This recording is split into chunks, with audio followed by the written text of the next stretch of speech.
Welcome to the Vital Spirit podcast.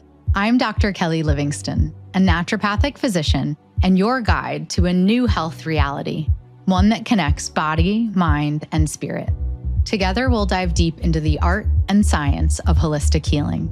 Through working with hundreds of women through midlife transitions, I've discovered something profound. Most of our physical and emotional challenges are rooted in a maladaptive stress response. And true healing begins when we regulate our nervous system. Each episode will explore complex health topics in simple, empowering ways, uncover the deeper wisdom within each of us, and share practical tools for nervous system regulation to help you awaken your vital force and create lasting wellness. So, if you're ready to reconnect with yourself, your health, and your purpose, let's begin this journey together so you can experience life more fully human and deeply healed. Hi, and welcome back to the Vital Spirit podcast. I'm Dr. Kelly Livingston, and today I want to share a little bit more about my physical health awakening journey and why I take care of my terrain the way that I do. So instead of a case study patient, I'm going to share some of my personal journey with you today. So I hope that it resonates and it helps you to connect some of the dots on your own health awakening journey. So I was in my 20s when I feel like my body really started talking back to me. Now, when I was younger, I did struggle with migraines. I will talk more about that in another episode. But when I was in my 20s, post-college, post-undergraduate, I came off birth control. I had been on it since I was a teenager, and things started to unravel pretty fast as far as my health goes. I gained weight that wouldn't budge. I was missing periods. I actually didn't get my period back for almost a year after I went off birth control. I was really puffy. I had some anxiety that I hadn't ever experienced before, and I was really, really tired.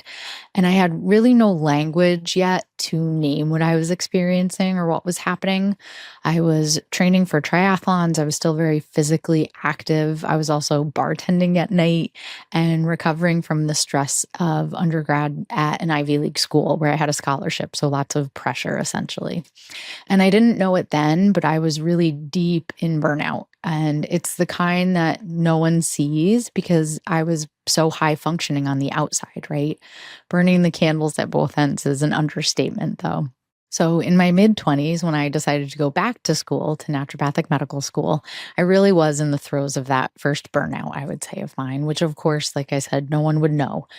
When we kind of have it all together from the outside looking in, and maybe we've identified our own self-esteem or gotten our own self-esteem from these external successes, it's really a path to burnout obviously in my experience. Now, luckily, I had also studied depth psychology as an undergrad, and being raised by a family who was religious, although I would say at this point in my life, I'm much more inclined to say that I'm spiritual versus attached to a specific religion. But my dad was actually a minister. And so he provided me with a foundation for my own spirituality. And then my depth psychology and my psychology degree and philosophy degree in undergrad, I think really did help me to navigate my own mental and emotional health at that age. But for now, I'm going to purely talk about my physical journey and experience. So I did see some conventional doctors at that time, and eventually I was diagnosed with PCOS and metabolic syndrome. My testosterone was high, my blood sugar was unstable and elevated, my cholesterol and triglycerides were high, which was probably post-birth control. And I remember looking at those labs and thinking, how is this happening? I'm really young, I take care of myself. I thought I was taking care of myself. Why does my body feel like I'm failing me? And at that point, I also had a really in-depth visit with a chiropractor who was absolutely amazing. And she showed me that my thyroid was underfunctioning. And she really drew out a diagram and explained to me and showed me how that was related to my blood sugar and cortisol. I still think back on that experience with gratitude. And essentially, the solutions that had been offered going down a conventional route by my OBGYN were going back on the pill or taking metformin, and certainly losing weight was something that was told to me. And I had never in my life struggled with my weight. I was extremely active. I was a competitive athlete, and this was a shock to my system essentially. And again, I thought I was doing all of the right things. So this felt really confusing to me. And no one had asked me about my history really with hormones and really even focusing on how long I had been on them and what my detox pathways, like we just had an episode on amunctaries, right? What were my detox pathways doing? What were my stress levels like? Was I sleeping? What was my nutrition like? No one in the conventional world at that time was really looking at the whole of me. And that's okay. There's a time and a place, right? And they were not trained to be doing that for me at that point. And so I actually had already chosen naturopathic medical school and I started working with a naturopath as well during the time that all of this was happening. So, as part of our degree, we participate or focus in something called Physician Heal Thyself. Very luckily, right? Because I had all these wonderful tools and guides and doctors around me who could help me on this journey. And I really began to unlearn the idea that symptoms meant failure.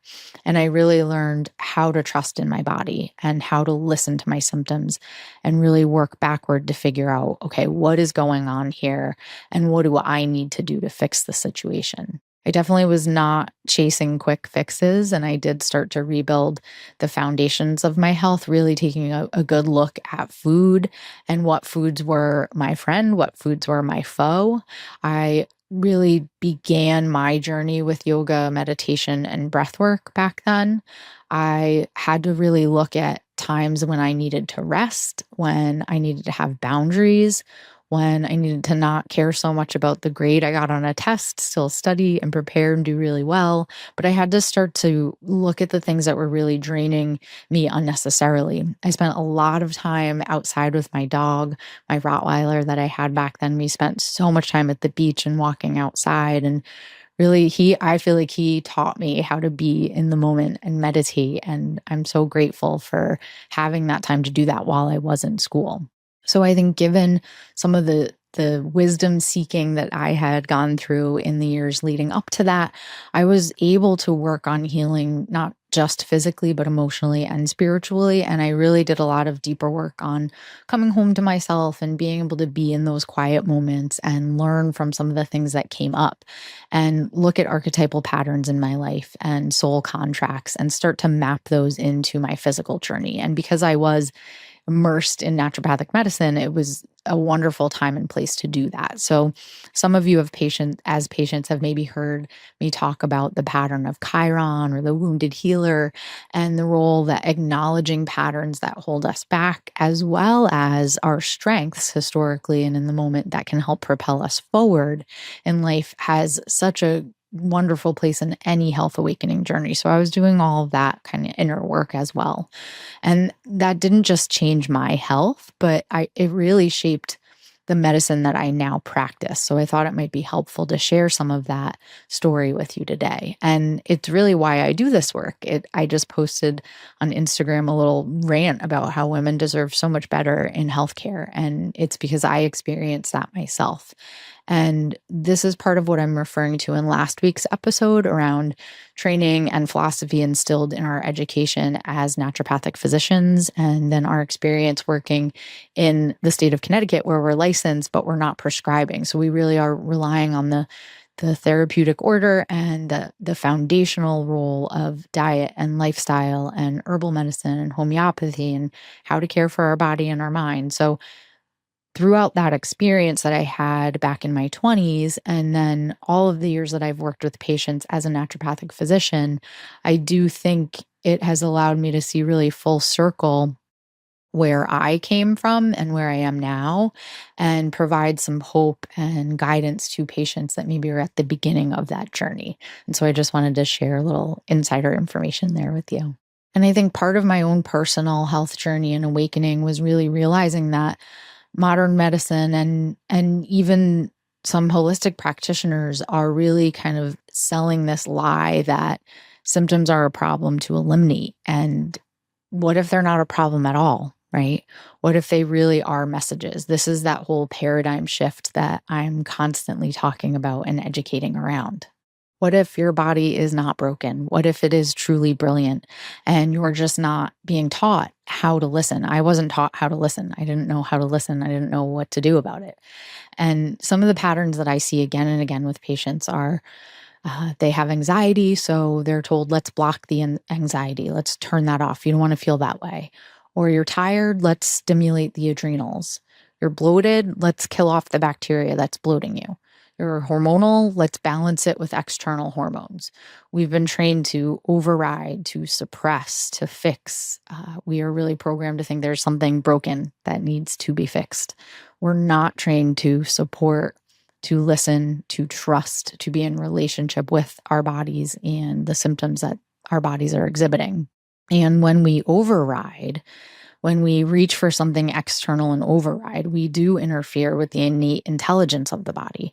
As you've heard me say, there may be a time and place, but that's why there is a therapeutic order. So when I'm working with patients, say on a chronic autoimmune disease, it's not that they might not have utilized a drug or they might not need something at some point, but we work through that therapeutic order. And more often than not, there is so much that can be done to guide the body back into a healing state. And when we support the body, when we support the body's innate ability to heal, remember, I think that's a big philosophical difference in these paradigms. We amplify the body's ability to heal versus when we suppress it.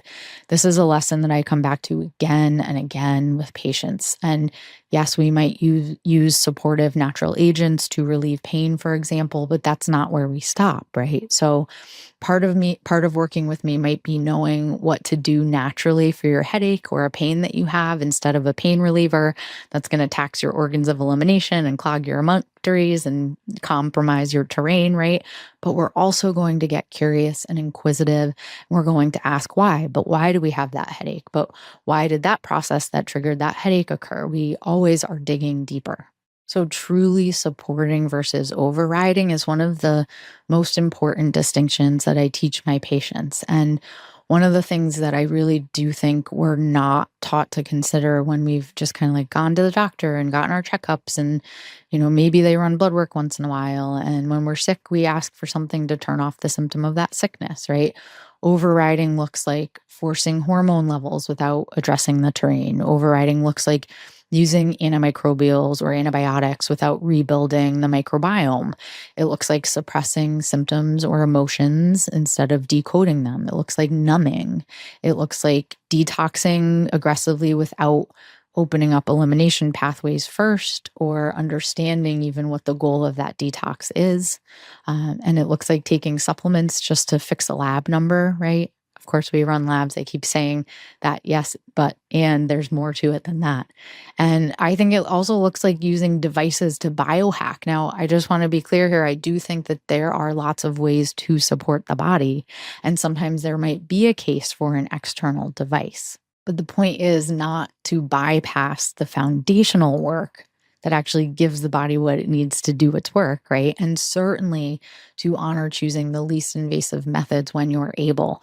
There is a reason for this, remember? We're respecting the laws of nature. There's an order of operations, and we have the smartest technology in the planet on planet Earth inside of us, inside of our being. If we just capitalize on that, get out of its way, give it what it needs. We carry such sophisticated healing intelligence within us. Remember, it's what naturopathic medicine calls the vis medicatrix naturae. It's that body's innate capacity to heal. It is the vis, right? In other healing modalities and cultures, you might hear it called prana or chi or something else. But this is the most amazing force on planet Earth, I think. And we're not wrangling it. We're told to suppress it, fix it, turn it off. So supporting the vis looks like respecting the therapeutic order, the natural sequence of healing, knowing what it is, knowing how to listen for it, knowing how to support it, right? And starting with the foundations, what we call the seeds of health at Roots Deep Medicine and through the Vital Spirit method. So that's food as medicine, right? Getting sleep, hydration, breath work, connecting with others, having boundaries with others. These are all part of the foundational steps and processes that we can take on our healing journey. And supporting it looks like letting the body express, not shut down. So we might cry, we might have a fever, we might be tired, we might discharge, we might need to rest. We're not machines. And we can track patterns and symptoms with curiosity, not fear. We can be engaged with and communicating with what does this mean, even when it is something uncomfortable like anxiety. There's a message there. And I do think that we've lost a lot of the art of holding space for this process. So many patients come in to see me, and this is not something that they've ever engaged in. We really tend to want to biohack, not unravel slowly. And we want to fix, not get to the root, right? We want a solution. We want a quick fix. We want a pill for every ill. And I think that we are doing ourselves a disservice when we do bypass that foundational work. I had no idea when I founded Roots Deep Medicine Clinic in 2013 how much that name would actually come to mean to me and how I practice and what patient health awakening journeys would actually look like. But it still holds so true. And that's part of what I want this conversation to convey to you today. So, what does real support look like under that paradigm? So, let's give an example. Say a woman comes in with hormonal acne. Cystic acne is one of the things that I had in my 20s as well as part of that PCOS picture, right? So maybe she has hormonal acne. Maybe she's been diagnosed with PCOS and she's tired, bloated, gaining weight, has some anxiety, and she's been offered spironolactone for her acne, the pill to regulate her period, and Prozac for her mood. Maybe she's gone a little bit beyond that and she's tried a candida diet or taken some supplements and done some more advanced functional medicine labs. But has anyone asked, are you pooping every day? Are you eating enough to balance your blood sugar? Are your elimination pathways open? What are your emunctories or organs of elimination trying to tell us about your emotions? Are you stuck in a stress cycle that's disrupting your hormones? There are other layers to that curiosity and to the questions that we can ask this patient outside of handing them a pill or even further beyond labs, right? So to ground this in even more concrete examples, we might use at first that food as medicine, blood sugar stabilization, right? We might say, let's reduce inflammation. Remember, step one is recognize and remove inflammation. And then we might use botanical medicine to support her liver and detox pathways. I'm certainly going to talk to her about what she can be doing every day for her lymphatics and for detox pathways to remain open and processing.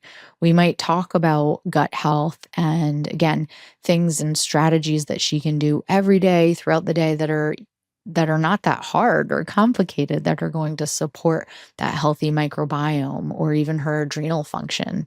And we certainly are going to talk about nervous system support, like the Safe and Sound protocol to regulate the vagus nerve, or castor oil packs and breath work, maybe some contrast hydrotherapy to support drainage, or fascia work to release somatic tension. So there's more that is going to be done than just, hey, you have low ferritin and your testosterone's high. Let's take some pills for that, right? We are really going to ask questions around the energetic and emotional support needed to release patterns stored in the body that maybe haven't ever been acknowledged. So I might use homeopathy for that, or flower essences. I might use some counseling. I might use spiritual tools to bring the soul back into the healing journey for that patient. It's going to look different for every patient because the things that created the environment they're in, that they're now exhibiting symptoms in, are going to be different for everyone.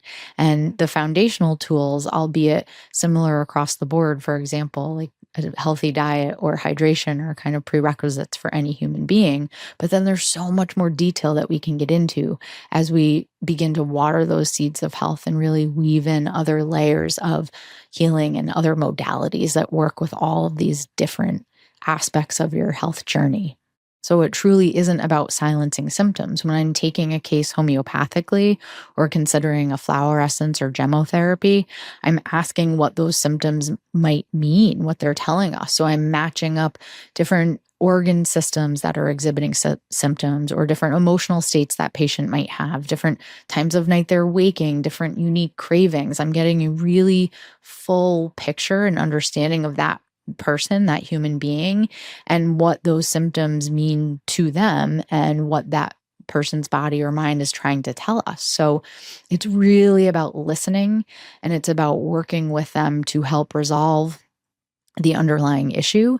But by listening to the body, that's how you walk along with it and you help turn on its V. So you're not ignoring, suppressing those symptoms. You're saying, okay, what is this symptom telling me? Therefore, what tool resonates with this patient most at this time in their healing process and journey? And even the act of becoming a new patient and starting to think about how much power and control you have around your health, and becoming familiar with things that you can have in your natural medicine chest at home. And again, using energy remedies for emotional release and regulation. This is such a profound process of healing in and of itself.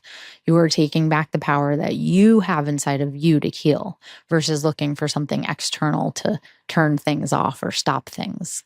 Because there's a cost to suppression. When we suppress, we do pay the price. Rage in perimenopause is labeled as depression sometimes, or numbed and flattened with SSRIs. Sometimes we might give a hormone balancing agent, and that's going to disrupt hormone signaling or the negative feedback loops in our body that are telling our body when to turn things on and when to turn things off. Or if we just kill things off because we have gut symptoms, even if we're doing it with herbs and we're never rebuilding the terrain or asking how that overgrowth happened in the first place, we're not really resolving the root cause. If we're tired and fatigued and we're just caffeinating or even giving adrenal support, the crash might deepen because we're pushing through. We're not listening to what that fatigue was saying. I once worked with a patient who had migraines for over 10 years. Pain meds and birth control had helped manage the symptoms, but no one ever looked at histamine. No one ever looked at trauma. No one ever asked about mold exposure or liver detox or Epstein-Barr virus or hormones or the gut-brain connection. You see, so when we just suppress, we really are not understanding, and therefore we're also not preventing future disease, because whatever symptom is coming out in the current moment, if you suppress that symptom and you don't resolve the root cause or issue, those roots are going to take hold elsewhere, and you will see that manifest later on. And that's something I'm even more confident in now, having worked for so long with patients, and hopefully I get many more years of wisdom under my belt and I learn new things. But you do track these things with patients. You see this happening. So when we listen to the body and we finally support the terrain and we work with the symptoms are going to go away. I'm not saying that you suffer with them, but they're going to go away naturally when you work with the body. And it's kind of a loving joke that I have with patients. If someone says to me, well, what do you do for migraines? My answer jokingly is going to be, well, that depends. It depends on so many things. It depends on what your body is telling you and telling us.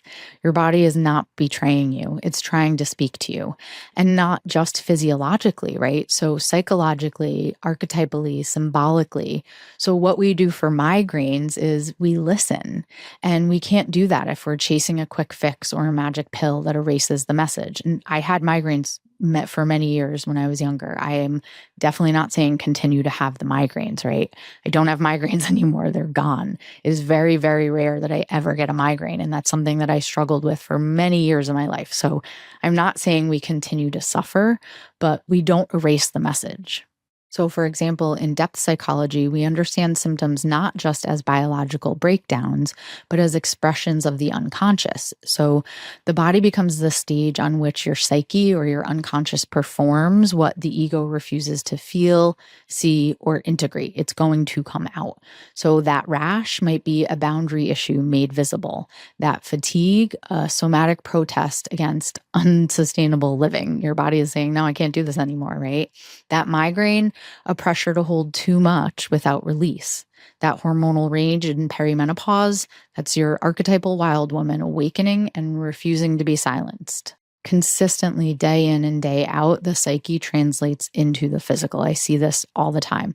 This is why I still hand patients Louise Hay's book, You Can Heal Your Life, where I ask them to just Google emotional or spiritual root cause of blank symptom. Try it and watch your jaw drop. The body speaks, it talks to us, and it speaks in metaphor. The body speaks in underlying psychological archetypes, patterns, symbols, right? They have to come out somewhere.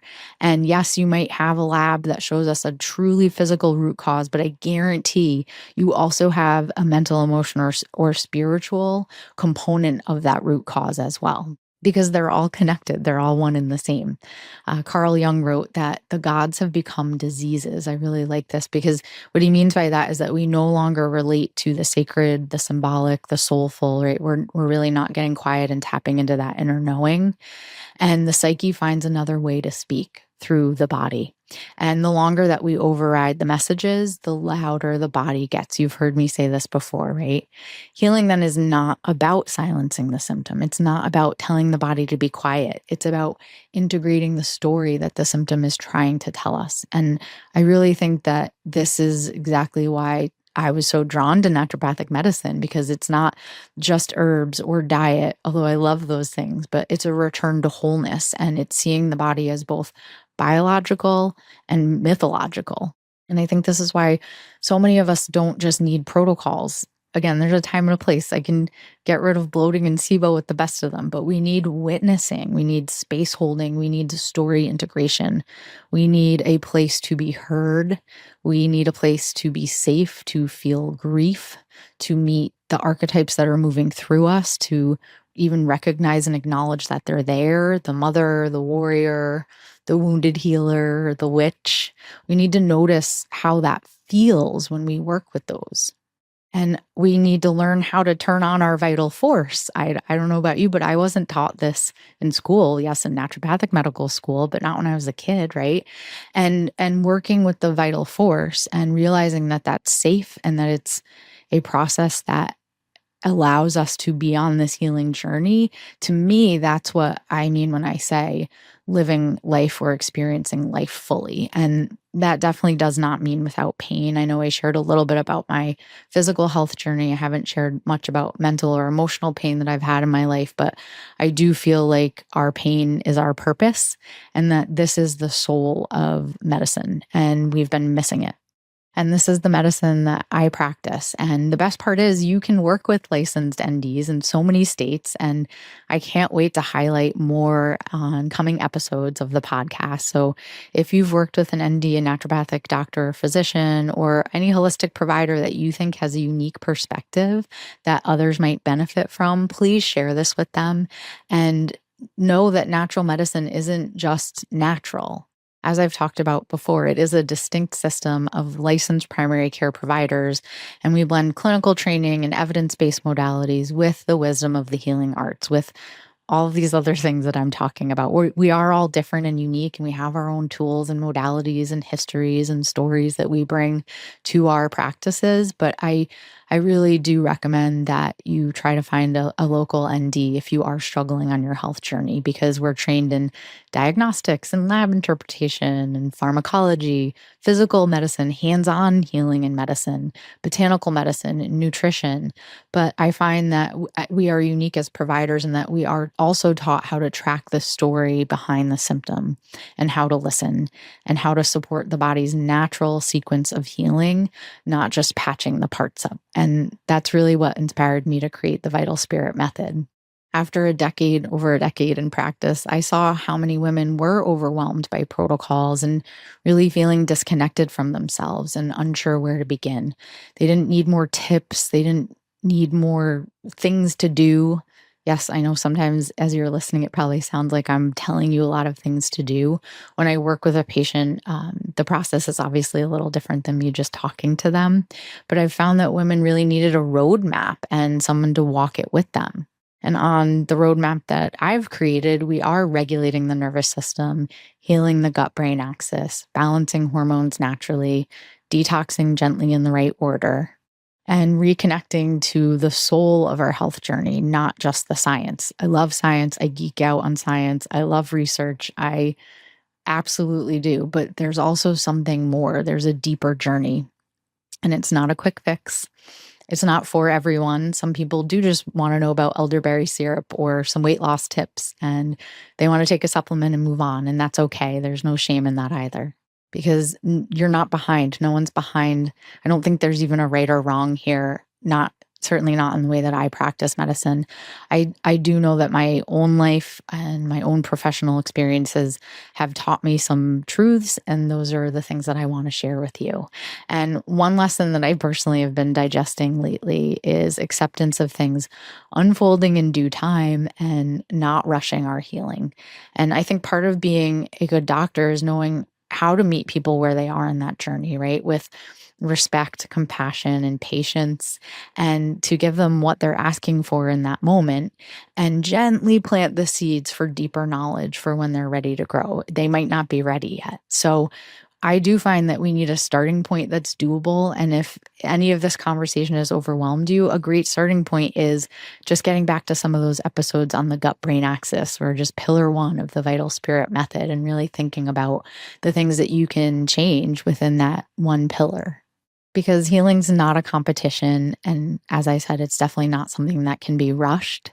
It's a personal awakening, and every soul has its own timing, its own path, and its own way. So hopefully the roadmap and the vital spirit method that I've been introducing to you all can bring some structure and clarity and outline that healing journey so that it doesn't feel so overwhelming. It's really to help guide you through not just your physical symptoms, but burnout, life transitions, initiations that you will encounter inevitably as you dig deeper on this healing journey. And this is terrain medicine, or the best way that I know how to put words to it. This is remembering how to live in relationship with the body, because you are not broken. You are not too complicated. You are not behind. Sometimes patients do come in and they say, this is too complicated, right, Dr. Kelly? I'm never going to feel better. And I say, absolutely not. Well, number one, I love a challenge. And number two, it's not too complicated. We just need to get all the pieces of the puzzle on the table and look at them and see where they all fit. Nothing is too complicated, right? And most importantly, you don't need anything external from yourself to heal. Yes, at times we need guides and teachers and doctors, but we also need to learn how to activate our inner healing power and vital spirit, and how to cultivate our vis. And that's why I wanted to record this episode today, because I think now more than ever, we need to realize how powerful we are. We are way more powerful than we realize, and we don't give ourselves enough credit for how much our body can heal. And if you are struggling right now with all of the things that are going on in the world, then you're responding quite wisely, in my opinion, to a system, a culture, and a way of living that has forgotten how to honor what it means to be fully human. But I know that you can remember. I witness it every single day. You can stop overriding your symptoms, and you can start supporting your healing. And through this process, you can and will build a new relationship with your body, one rooted in trust, rhythm, and deep knowing that you're not here to be fixed. You're here to reconnect with yourself, your health, and your purpose. So if this episode resonated with you, I invite you to share it with someone you love that might need to reconnect with their self or their purpose. And please leave a comment. Let me know what other topics or guest episodes you would find most helpful on your health awakening journey as I continue to share with you. And you can always explore more of my offerings at drkellylivingston.com, or you can find me posting some short videos or content on Instagram at The Vital Spirit Method. And so until next time, stay curious, stay connected, and remember, fully human, deeply healed, all of it. That's your birthright.